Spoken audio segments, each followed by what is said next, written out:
Howdy folks, welcome back to Faded Pink Garage. So I've become kind of a McCULLOCH chainsaw collector lately, and I've always liked these. I remember my dad having one when I was a kid. It just sat in his shop. I don't even remember him using it or if it ran, but I just remember how cool looking I thought it was, and it was just so big and heavy, and I don't know, it just seemed like a real man's chainsaw back then. And I think he had a Stihl 031 at the time, which just dwarfed in comparison, weight, size, all that. I don't remember what model McCULLOCH that one was, and he doesn't either, but it was a big old saw like one of these on the end here. Anyway, so I always thought they were neat, never had one, and just oddly enough, this one with the black top here was in the back of a truck that I drug home a while back. It's like a 55 Ford, just an old farm truck or something I brought home for parts. Anyway, this thing was thrown in the back, I think, just to discard. It's missing a bunch of parts. It doesn't turn over.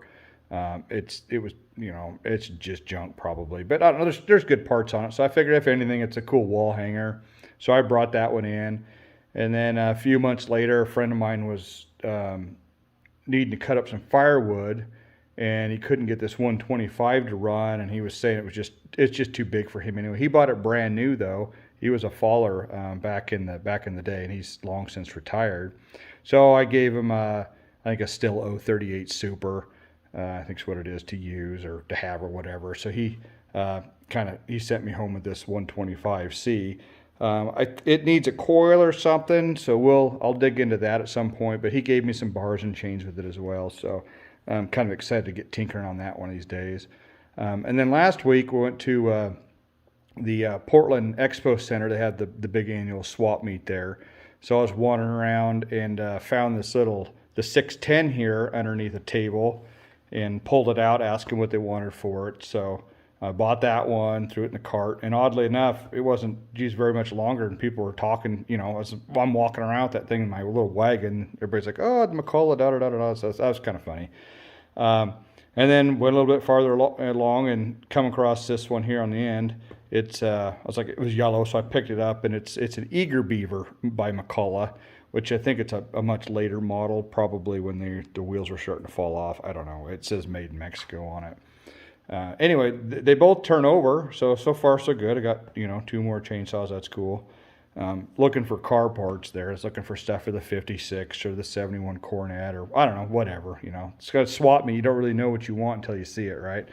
So we're buying my youngest son. He's loading up on every Hudson car part he can find because his name's Hudson. So he's always wanted some car, an emblem or something that just says Hudson on it. We scoured it last year. We went there, and we had a heck of a time finding anything that said Hudson on it. He ended up with just a little spin-on hubcap, a grease cap that goes on an axle.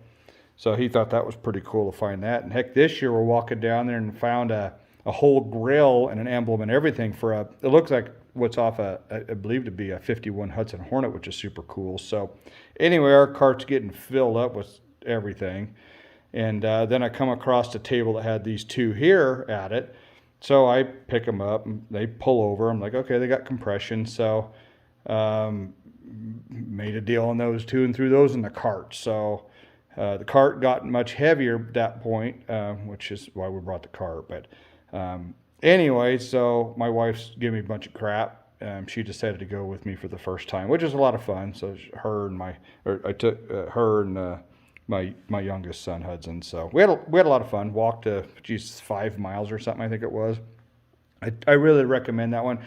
Oddly enough, there's a swap meet at the Expo Center at the same time. There's one at the Portland International Raceway in Portland, Oregon, and the one's enough for me. I mean, by the time we're done at the first one, I don't know if I could go back to the second one and walk that amount of time. I don't know. It's awesome. There's lots of stuff there. Definitely recommend it. Anyway, so here we are. So we've got the Eager Beaver here. We got a 610.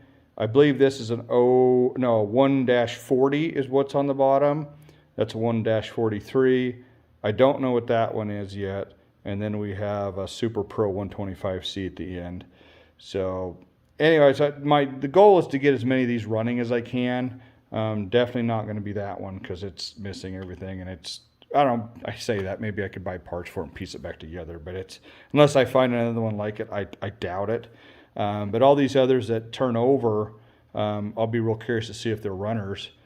So I think I'll grab one today.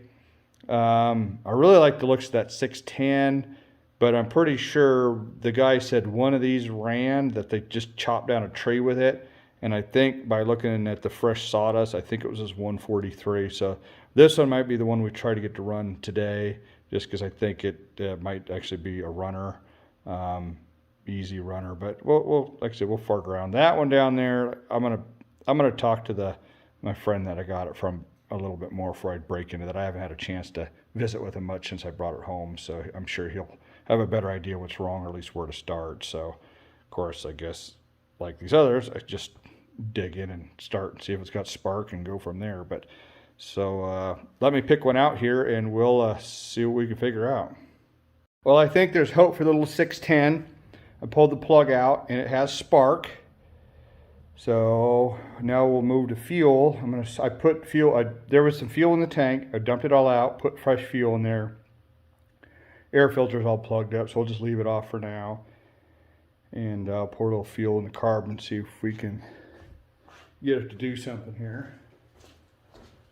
So far, looking pretty good. So I found a bar. The way this cover goes on, it needs to pinch the bar, otherwise it kind of goes on cockeyed. So I found an old Home-Light bar that fits the adjustment, the chain tensioner, so we'll see what that does. All the buttons seem to work fine.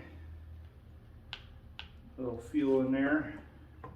We'll give her a choke and just see what that does.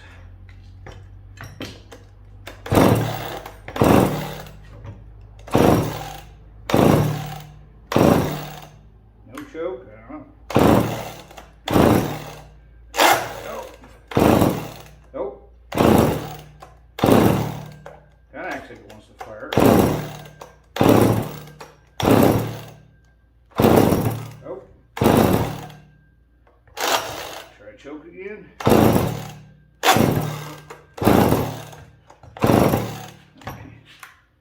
I would have thought that would have been plenty of fuel.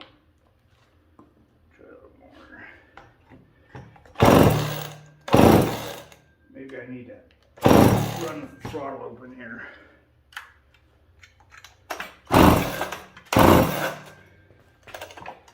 Oh, gee, Christmas. So that's, need to fix that.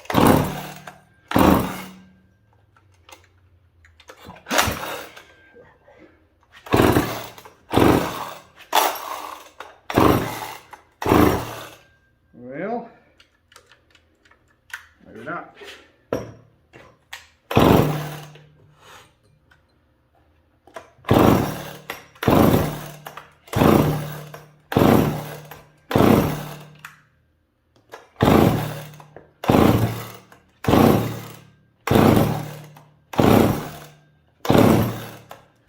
It acts like it wants to fire.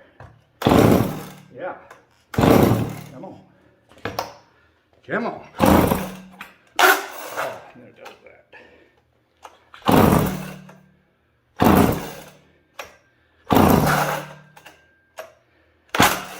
Oh.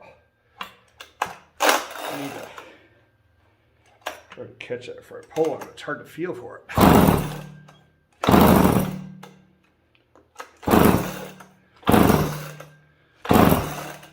Well, maybe I'll pull the plug and check it. Should have plenty of fuel.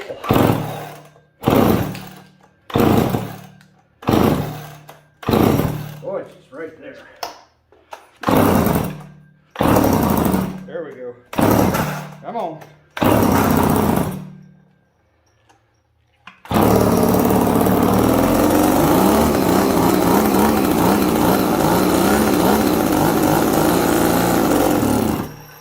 Well, there we go.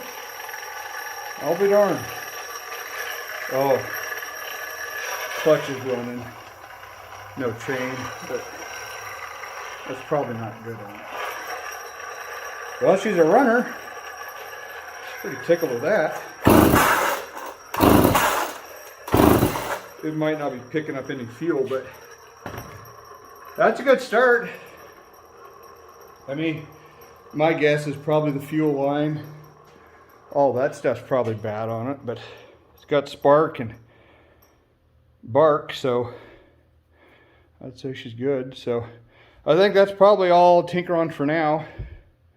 When I get some more time, we'll maybe see if we can get this, I'm thinking, well, that 143 next, or the Eager Beaver.